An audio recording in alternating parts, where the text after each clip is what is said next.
Bismillahirrahmanirrahim. Allahumma salli ala habibina Muhammad wa ala alihi wa sahbihi ajma'in. Assalamualaikum warahmatullahi wabarakatuh. Bismillah, alhamdulillah, wassalatu wassalamu ala habibillah Sayyidina Muhammad ibn Abdillah wa ala alihi wa sahbihi wa mawalah. Subhanaka la ilma lana illa ma 'allamtana innaka antal alimul hakim.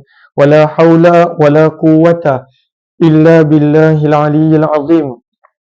اللهم رب اشرح لنا صدورنا ويسر لنا أمورنا واحلل عقدة من ألسنتنا يفقه أقوالنا. Allahumma fakkihna fid din. Ya Allah, berikanlah kepada kami pemahaman dalam urusan agama. Wa 'allimna ta'wil, ajarkanlah kepada kami pemahaman daripada kitab suci Al-Quran. Allahumma inna nas'aluka ilman nafi'a, kepadamu kami meminta ilmu yang bermanfaat. Wa rizqan wasi'an tayyibah, rezeki yang bersih lagi suci.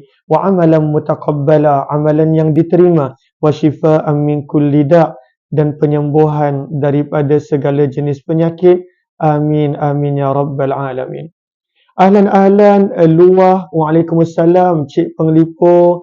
Baru start. Ahlan baru start, baru mula pukul 11.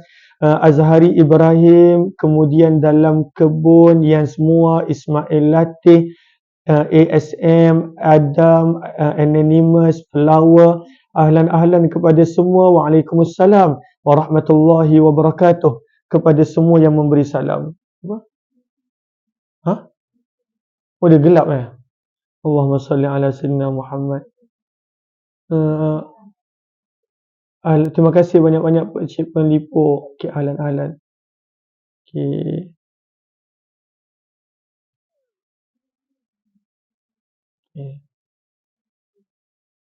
Wow. Okay. Gelap sangat.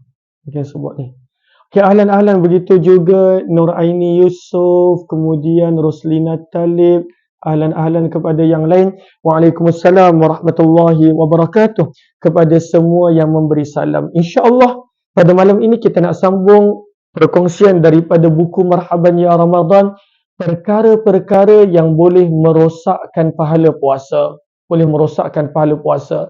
Ada perkara-perkara yang tak batal puasa. Puasa tak batal. Tetapi bila kita buat, kita tak tinggalkan, maka kata para ulama, ianya boleh menjadikan puasa tersebut kehilangan pahala. Dan semalam kita dah sebut tentang mengumpat. Dan kebanyakannya adalah dosa lidah. Kebanyakan perkara yang merosakkan pahala puasa kita adalah dosa yang dilakukan oleh lidah. Sebab itu pentingnya untuk kita menjaga lidah kita. Muka surat yang ke-97 kata penulis, antara perkara yang merosakkan pahala puasa adalah namimah. Apakah itu namimah? Kita mungkin tak pernah dengar ini perkataan bahasa Arab.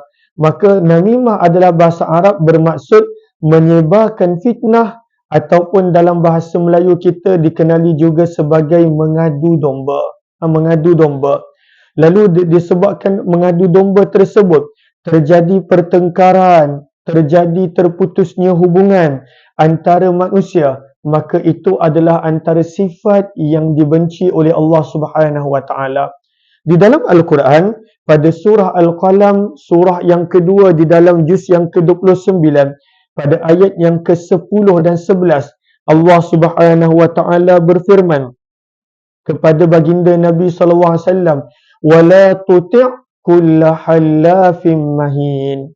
Firman Allah, wahai Rasulullah, wahai Muhammad, janganlah engkau menuruti, mentaati setiap orang yang banyak bersumpah. Maksudnya jangan bagi perhatian orang yang sikit-sikit suka bersumpah, banyak bersumpah.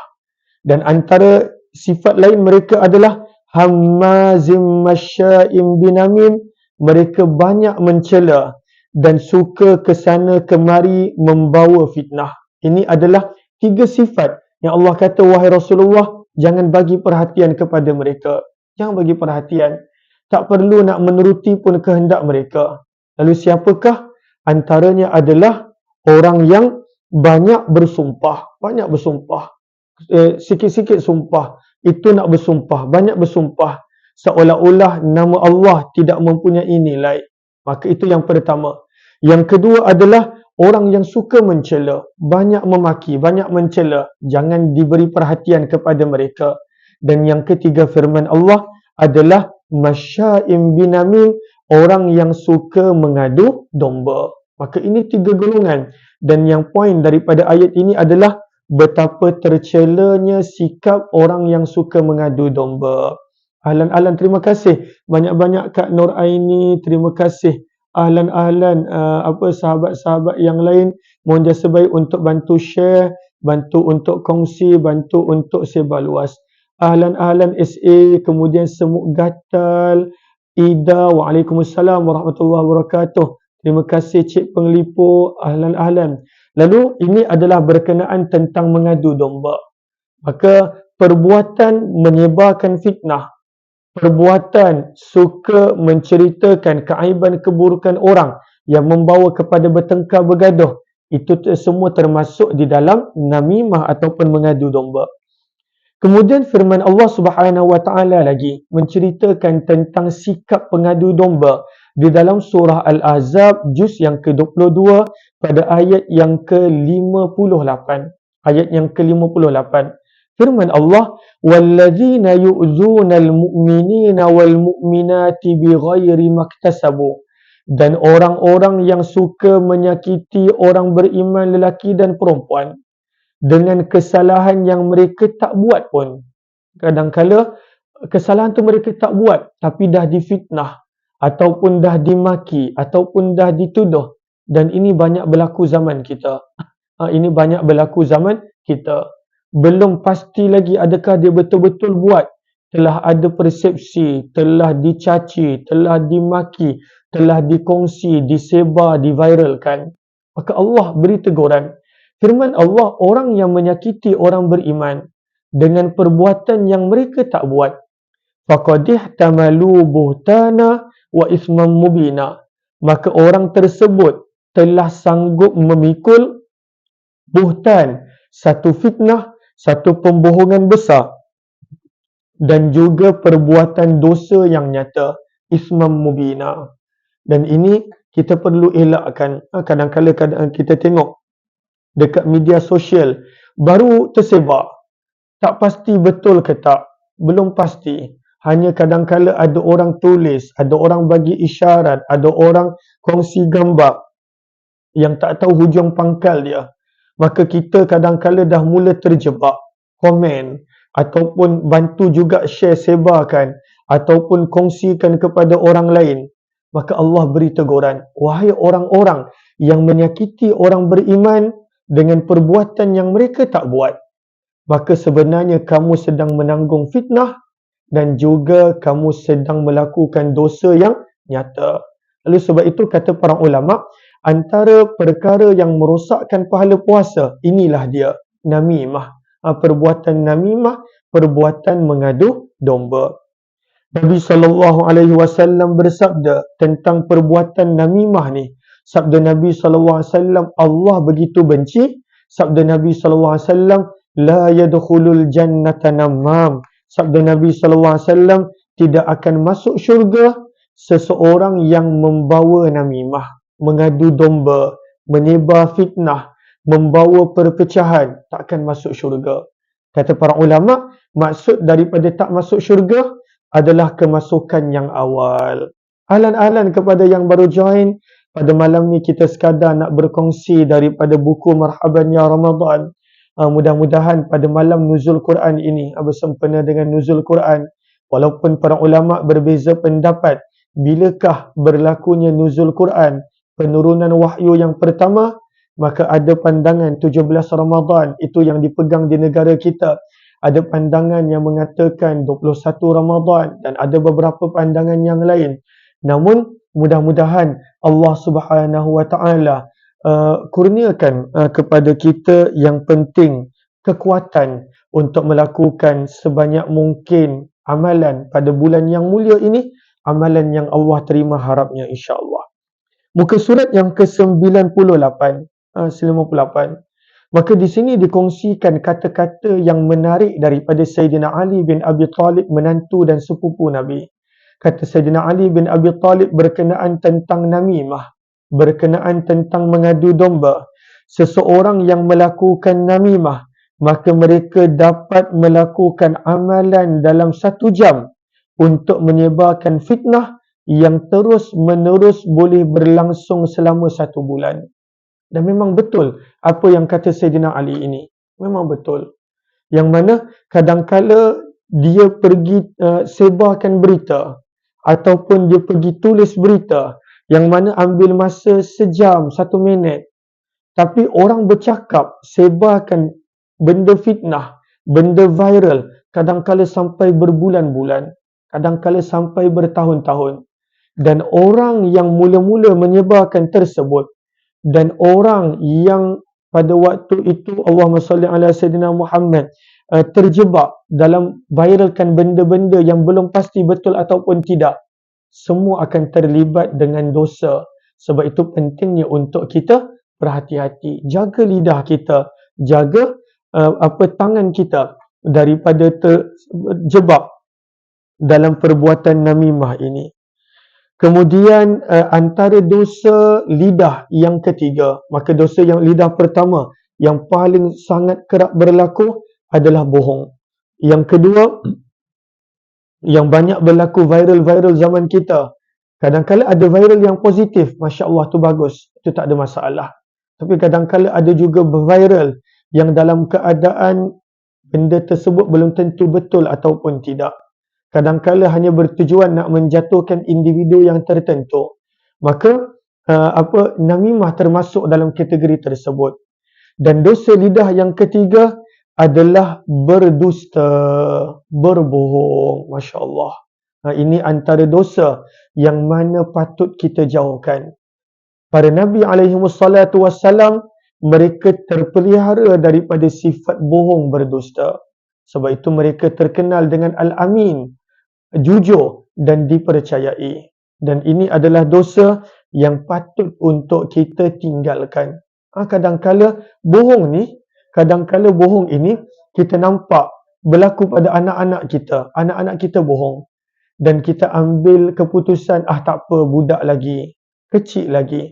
Padahal daripada waktu kecil lah perlu untuk ditegur, perlu untuk diberhentikan, iaitu sikap perbuatan berbohong. Maka ini dosa ketiga yang boleh merosakkan pahala puasa. Ahlan-ahlan Ijah Ghani, waalaikumsalam warahmatullahi wabarakatuh. Begitu juga ahlan-ahlan yang lain, terima kasih banyak-banyak. Azmi, Zahri AR, ahlan-ahlan kepada semua. Mohon jasa baik untuk bantu share, bantu untuk kongsi, bantu untuk sebar luas. Mudah-mudahan lebih ramai yang beroleh manfaat. Okey, berbohong.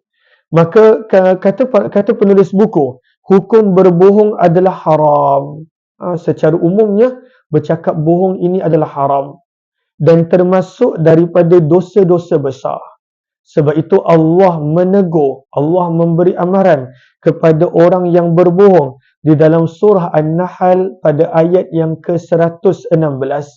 Ayat yang ke-116 daripada surah An-Nahl pada juz yang ke-14. Firman Allah Subhanahu wa taala, "Wala taqulu lima tasifu alsinatukumul kadhib." Firman Allah, dan janganlah kalian mengatakan terhadap apa-apa yang disebut oleh lidah kalian secara dusta. Jangan bercakap bohong. Jangan gunakan lidah untuk bercakap bohong. Firman Allah, "Wala taqulu." Janganlah kamu menggunakan lidah kamu untuk bercakap bohong. Allah bagi lidah ni nikmat. Dengan lidah ni kita boleh berzikir, Masya Allah. Dengan lidah ni kita boleh baca Al-Quran. Dengan lidah ini kita boleh sebarkan kebaikan. Dengan lidah ini kita boleh menyampaikan ilmu. Terlalu banyak fungsi lidah. Terlalu banyak. Begitu banyak fungsi lidah, sampaikan kalaulah kita gunakan untuk maksiat dan dosa, Allahu Akbar, rugi kita. Sebab itu, kadangkala dalam hadis Nabi SAW bersabda, seseorang yang dah masuk syurga akan ada menyesal. Dan antara sebab dia menyesal adalah kerana lidahnya tidak dibasahkan dengan zikrullah, dengan zikir kepada Allah. Maka itu fungsi lidah, berzikir, mengingati Allah, mengajak kepada kebaikan, mencegah kemungkaran. Terlalu banyak faedah lidah daripada kita nak sibukkan dengan bercakap bohong. Nabi SAW bersabda, maka penulis buku bawakan, dan ini sangat penting pada zaman kita, sangat penting, iaitu kadangkala ada orang dia bercakap benda yang dia dengar. Orang putih kata hearsay. Dia dengar, tak pasti betul ke tak, dia pergi sebar. Itu pun sebenarnya termasuk dalam berbohong. Itu pun sebenarnya termasuk dalam berbohong. Kita tidak boleh untuk dengar sesuatu yang tak pasti dan kita sebarkan. Sebab itu penting untuk tabayyun, penting untuk selidik terlebih dahulu. Maka dibawakan hadis riwayat Muslim, Nabi SAW bersabda, "Kafa bil mar'i kadhiba an yuhadditha bi kulli ma sami'a." Sabda Nabi, cukuplah seseorang itu layak dipanggil pembohong. Kafa bil mar'i kadhiba. Cukuplah seseorang itu layak dipanggil pembohong. Kenapa? Apabila dia menyebarkan apa yang dia dengar. Itu juga dipanggil pembohong. Ada ramai orang kata, saya tak tahu pun, saya sekadar share je.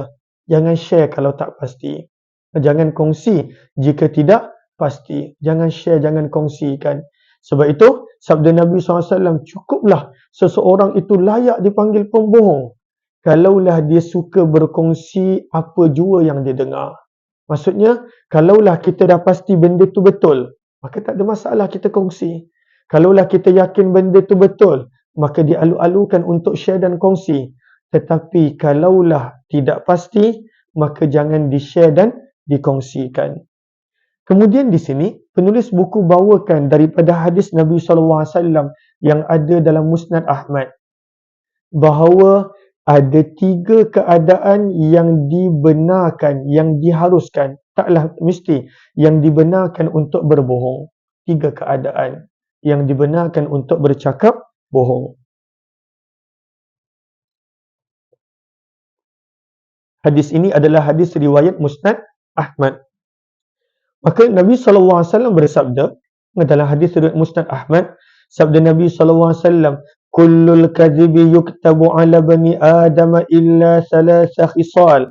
Setiap pembohongan akan ditulis sebagai dosa di dalam catatan amalan manusia. Bila kita bohong, walaupun kadang-kadang saya gurau je, gurau pun akan dikira sebagai berbohong. Sebab itu Nabi SAW bersabda dalam hadis, syurga untuk orang yang meninggalkan berbohong walaupun dalam bergurau. Dalam bergurau pun tak boleh berbohong. Tak boleh berbohong. Sebab itu kadang-kala dah terbiasa nak bergurau, nak gelakkan orang, maka kita berbohong. Maka itu tak sepatutnya berlaku. Ahlan-ahlan kepada yang baru join, mohon jasa baik untuk bantu share, bantu untuk kongsi, bantu untuk sebar luas. Mudah-mudahan lebih ramai yang beroleh manfaat. Terima kasih banyak-banyak Kak Nur Aini, Yusof. Terima kasih banyak-banyak yang lain.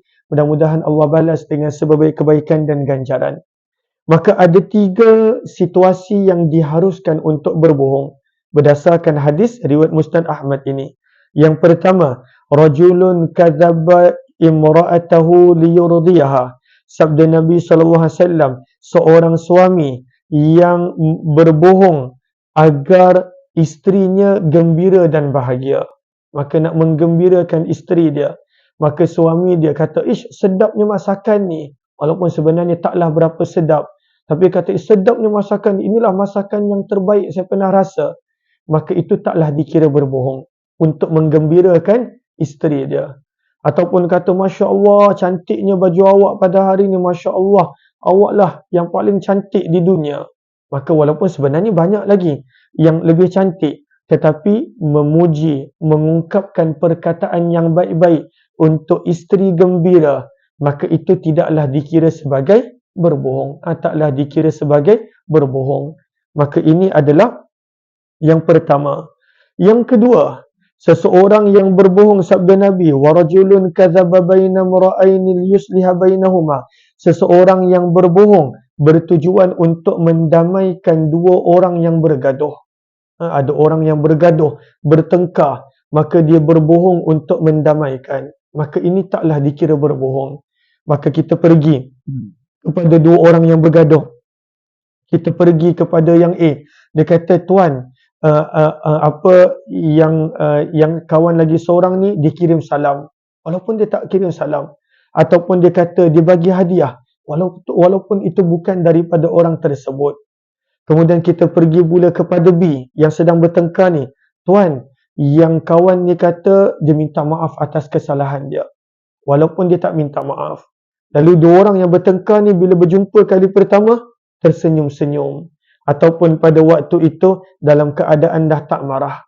Maka berbohong ataupun berkata begitu untuk tujuan mendamaikan, sabda Nabi SAW, itu tidaklah dikira sebagai berbohong. Dan yang ketiga, sabda Nabi SAW, warajulun kadzaba fi khadi'ati harbin, seorang yang berbohong ketika mana berperang. Ketika mana berperang, contohnya ada seorang Islam kena tangkap dengan musuh Islam.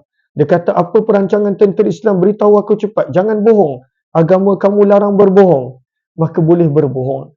Dalam peperangan dibenarkan untuk berbohong sebagai hilah dan juga sebagai beroleh kemenangan. Maka sabda Nabi SAW, ini adalah 3 keadaan yang diharuskan ketika seseorang itu ketika seseorang itu nak bercakap bohong, diharuskan, dibenarkan.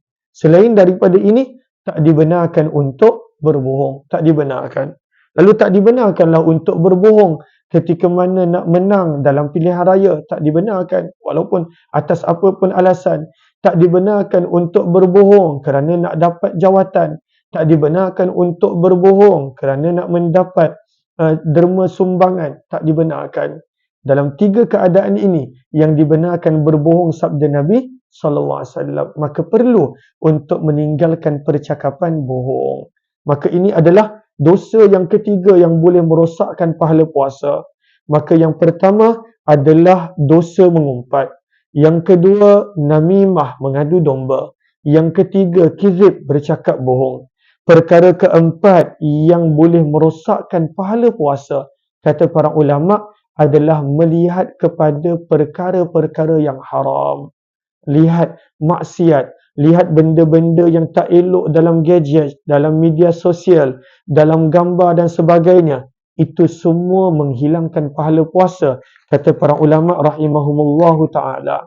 Sebab itu di dalam Al-Quran Allah berfirman, surah An-Nur ayat yang ke-30, firman Allah, qul lil mu'minin, katakanlah wahai Muhammad kepada orang beriman, yaghuddu min absarihim, jaga mata mereka. Jaga mata mereka. Katakanlah wahai Muhammad kepada orang yang beriman, jaga mata mereka. Bila kita jaga mata, firman Allah, zalika azka lahum, yang demikian itu adalah lebih membersihkan hati. Bila kita jaga mata, kita boleh bersihkan hati kita. Kita boleh bersihkan diri kita daripada maksiat dan dosa. Maka perkara yang keempat yang merosakkan pahala puasa, kata para ulama, adalah melihat kepada perkara-perkara yang haram, perkara yang Allah larang. Sebab itu dalam hadis riwayat Musnad Ahmad, sabda Nabi SAW, fazinal aini an-nazar ay ila ma harramallah. Zina mata, apakah zina mata? Melihat kepada perkara yang Allah haramkan. Maka itu adalah zina mata. Maka sebab itu kata penulis buku, melihat kepada perkara-perkara yang tak elok, sama ada di majalah, televisyen, handphone, internet, gadget, media sosial, ini semua adalah termasuk daripada tipu daya syaitan untuk merosakkan amalan umat Islam. Sebab semuanya bermula daripada mata. Macam hadis yang kita baca tadi, hadis oleh Musnad Ahmad. Seseorang yang tak jaga mata, maka akan membawa kepada zina. Kebanyakan zina bermula daripada zina mata. Al-'iyadzubillah. Maka ini adalah antara perkara yang boleh merosakkan pahala puasa. Sebab itu hadis yang terakhir untuk sesi ni, sabda Nabi SAW dalam hadis riwayat Al-Baihaqi, Sabda Nabi SAW, barang siapa yang tidak meninggalkan percakapan kotor, malam yada' qaula zur, barang siapa yang tidak meninggalkan percakapan kotor, Allah tak pandangkan, Allah tak pandang pun kepada orang tersebut sekadar lapar dan dahaga. Maka tujuan puasa bukan sekadar lapar dan dahaga.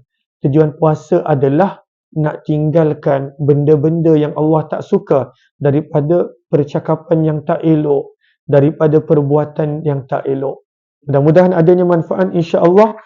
Insya-Allah pada jam 12 nanti kita akan sambung sedikit daripada pembacaan buku Qalbun Salim, insya-Allah. Sebab dah lama tak buat. Terima kasih semua. Jumpa lagi. Billahi taufiq wal hidayah. Assalamualaikum warahmatullahi wabarakatuh.